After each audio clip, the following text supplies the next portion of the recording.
this lesson, we're going to look at how to bring products into funnels for customers to make purchases and check out. We're also going to look at how the difference between a two-step order form and a one-step order form and how to pull those two things together. So let's dive into the screen share and find out how to do it. So the most important thing around funnels is being able to add products that people can purchase and ultimately check out.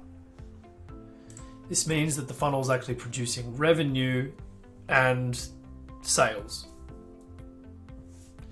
So we've just been playing around by adding a new funnel, and it's called demo. So what we're going to do is we're going to spruce this up a little bit as part of this lesson. And what we're going to do is we're going to click on edit, and we're going to go into our funnel builder. You saw from the previous lesson that I added 3 products. So what I want to do now is I'm going to get rid of this, and I'm going to put in things like choose so reputation management dashboard. Hopefully the keyboard isn't ruining everything. Reputation management dashboard, GMB integration, much more, right? And what I'm going to do is I'm going to say from only, right, 97 per month. Now underneath here, what I want to do is I want to have a 1 column, and it doesn't need to be full width, that's okay. Now what I want to do is I want to have a 2-step order form. So let's add that in. And this is the exciting bit. So now we've got our fold, pitching what we want below the fold. Let me just get rid of this and this and this, so that's a little bit more concise. So in its most simplest form, brand identity, what is the fold, the hero image, what is below the fold, some statistics and information around the features of the software. You would probably have some call to actions. So let's stick in a call to action, like a button. So the button's going to be here, click to sign up. You're probably going to have another one here. This is going to be another button, click to sign up. And of course, if they're ready to go right now, let's not make it hard for them. Let's make it easy for them. So here's the 2-step order form right now. So now what we can do is we can click on the settings of the order form, and we might say, well, let's leave the element title as the 2-step order form. Now we can customize various bits and pieces of it. So what happens to this order form?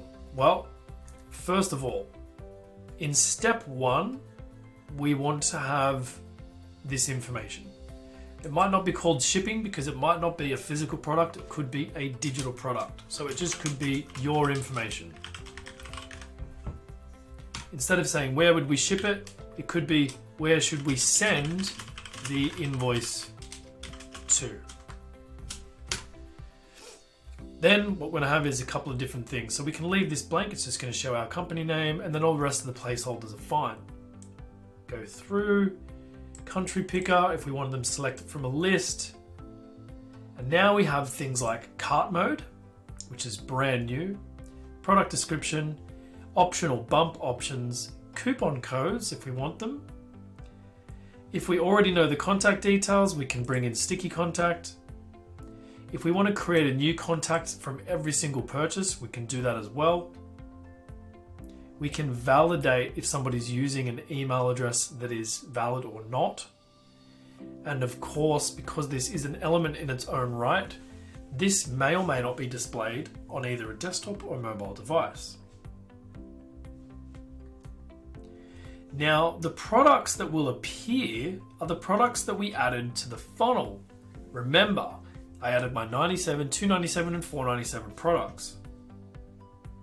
If we click on step 2 that is currently hidden, you'll see that the items that they select here will be from the products that we added to the funnel. So step 2 is deliberately not visible until they've completed step 1, and then it's going to ask for card information. There's some additional customizations like the headline, the subheadline, and various other pieces of information. Once we're ready to go, we can click Save and then Preview.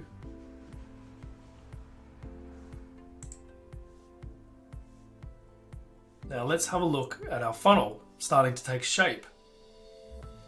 In this example, I'm just using reputation management as what I'm selling for my software as a service.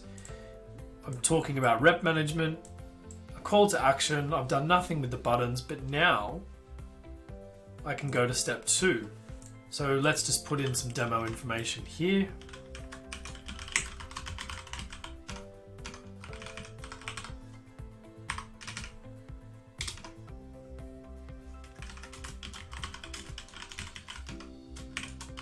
Let's do that very quickly.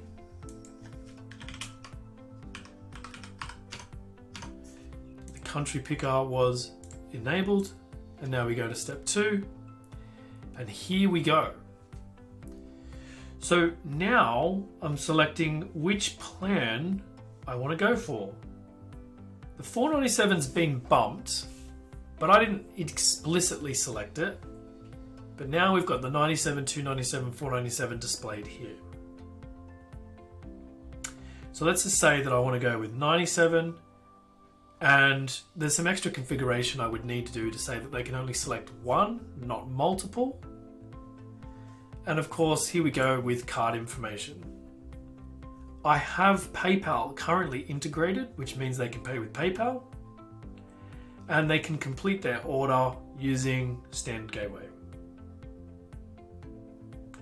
That's it for this lesson. We'll see you in the next one.